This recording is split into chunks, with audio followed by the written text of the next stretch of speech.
Pessoal, não é obrigatório, geralmente até a gente tem feito alguns apoios onde eu vou na carteira tirando dúvida, mas né, só para documentar um apoio ou outro e aumentar a chance de quem de repente não veio por algum motivo.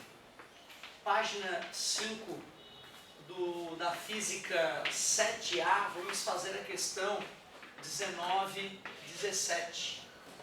Um avião de brinquedo é posto para girar num plano horizontal preso a um fio de comprimento de 4 metros. Sabe-se que o fio suporta uma força de tração horizontal máxima de 20 newtons. Sabendo-se que a massa do avião é de 0,8 kg, a máxima velocidade que pode ter o avião sem que ocorra o rompimento do fio é... Se o objeto está em movimento circular uniforme, a força resultante que atua nele é dita centrípeta. Para calculá-la, massa vezes a aceleração centrípeta. E a aceleração centrípeta no movimento circular uniforme foi deduzida por semelhança de triângulo. Substituindo uma na outra, força centrípeta mv² sobre R. A UFSC geralmente fornece a equação pronta já. Mas já aconteceu dela fornecer a segunda lei de Newton para massa constante e a aceleração centrípeta separadamente.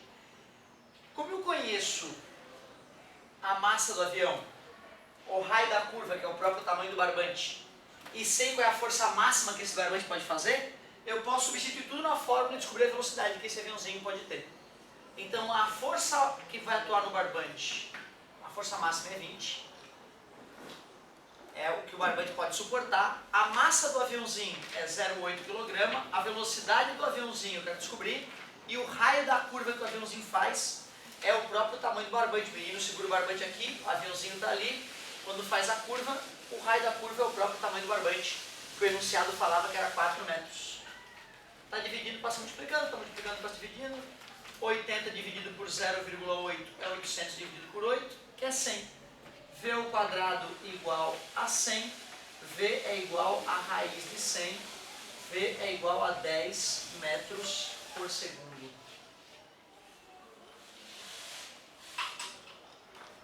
Certo? Sim, na verdade, tu vê, eu fiz, nem questionei muito, né? O certo seria fazer diagrama de corpo livre. Que forças atuam no avião? Tem o peso atuando para cima, tem a força de sustentação, o peso atuando para baixo, força de sustentação das asinhas atuando para cima, e tem a força centrípeta, que é do tipo tração, fazendo ele fazer a curva. E essa tração é do tipo centrípeta. Então, na verdade, no lugar da força centrípeta, eu acabei substituindo pela tração. Eu fiz isso meio automaticamente, né? Deveria ter alertado que a força centrípeta tem origem na tração da corda. Por isso que eu troquei a força centrípeta pela força máxima que a corda podia fazer, que era o 20. Ótima observação. É isso aí. Obrigado. Página 25 da Física 6D. Física 6D, página 25. Questão 18, 17. A figura abaixo, A1 e A2, representam duas fontes sonoras que emitem ondas de mesma frequência em fase. O ponto O está localizado, no ponto O está localizado um observador. As ondas emitidas têm frequência de 1700 Hz e velocidade de propagação de 340 metros por segundo. Velocidade de propagação das ondas 340 metros por segundo, frequência das ondas 1700 Hz. O desenho tinha um ponto que ele chamou de A1. A 30 metros desse ponto tinha um observador, aliás, tinha uma fonte A2, e a 40 metros desse ponto tinha um observador. Essas direções eram perpendiculares entre si. Com base nas informações acima e nas propriedades ondulatórias, julgue as proporções a seguir. 0,1. As ondas emitidas pelas duas fontes são do tipo transversal. Ondas sonoras são longitudinais. Lembra da caixa de som, né? Emite som para frente enquanto ela sacode para frente e para trás, né? A vibração é paralela à direção do deslocamento. E ele falou que é transversal? Não, falava que era onda sonora. O som é longitudinal. O comprimento de onda das ondas emitidas pelas fontes é de 0,20. V igual a lambda vezes F. A velocidade é 340. O lambda eu quero descobrir. A frequência é 1700. 340 dividido por 1.700 é igual a lambda. 340 dividido por 170 é 2. E 2 dividido pela 10, 0,2. 0,2 metros. Concordo. Equação fundamental das ondas. 0,4. A diferença entre as distâncias percorridas pelas ondas de cada fonte até o observador é igual a um número inteiro de comprimentos de onda. A diferença entre as distâncias percorridas pelas ondas de cada fonte até o observador. A fonte A2 até o observador tem uma distância que eu vou chamar de D2 de 40.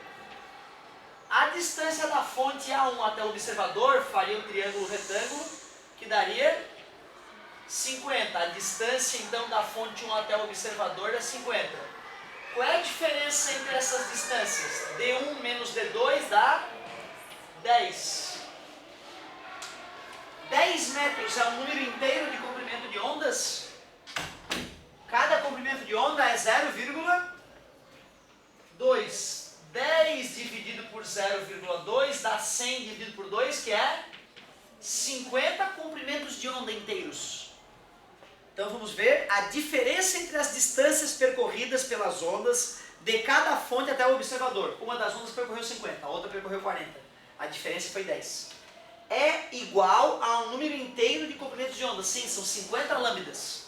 Dá 50 comprimentos de onda. Não é 50,1 nem 50, alguma coisa. É 50, exato. Se fosse 51 também funcionaria. O que não poderia dar com vírgula. Ok. 0,8. A interferência das ondas no ponto O é destrutiva. Elas estavam em fase. O que é em fase? Crista, crista, vale, vale. Crista, crista, vale, vale. No mesmo ritmo. Ondas em fase interferem construtivamente.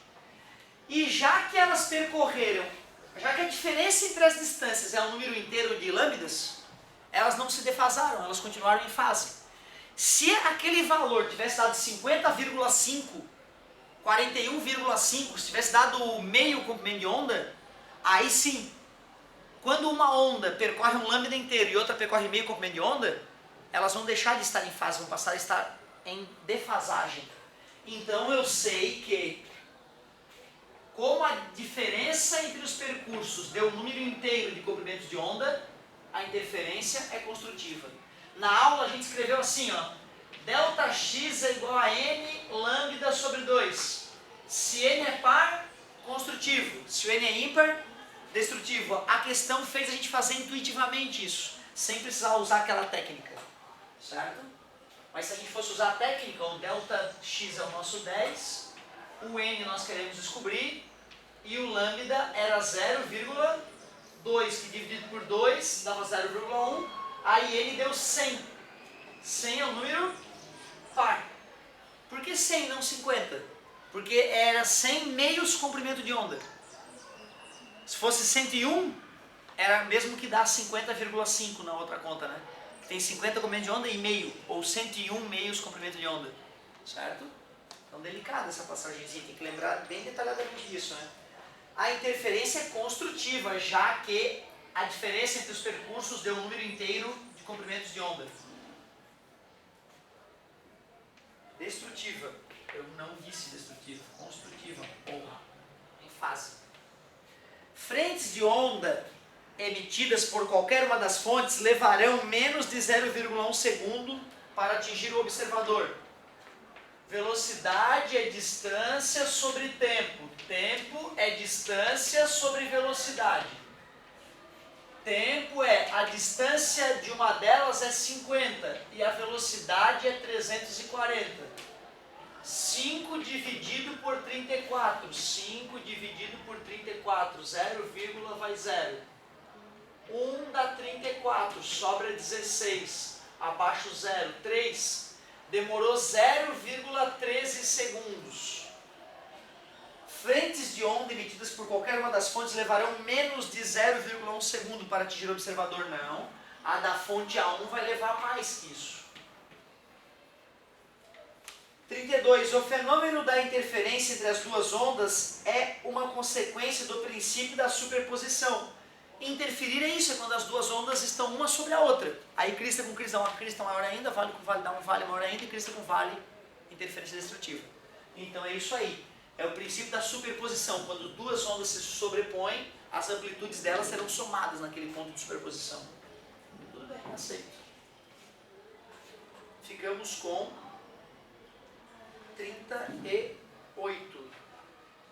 Essa questão era 18, 17, 38. Conferiu com o nosso raciocínio. Sempre bom ter o humildadezinho de verificar isso, né? Ótima questão para revisar a interferência de ondas. Ótima escolha. Questão bem parecida com que a UFSC já cobrou outras vezes aí.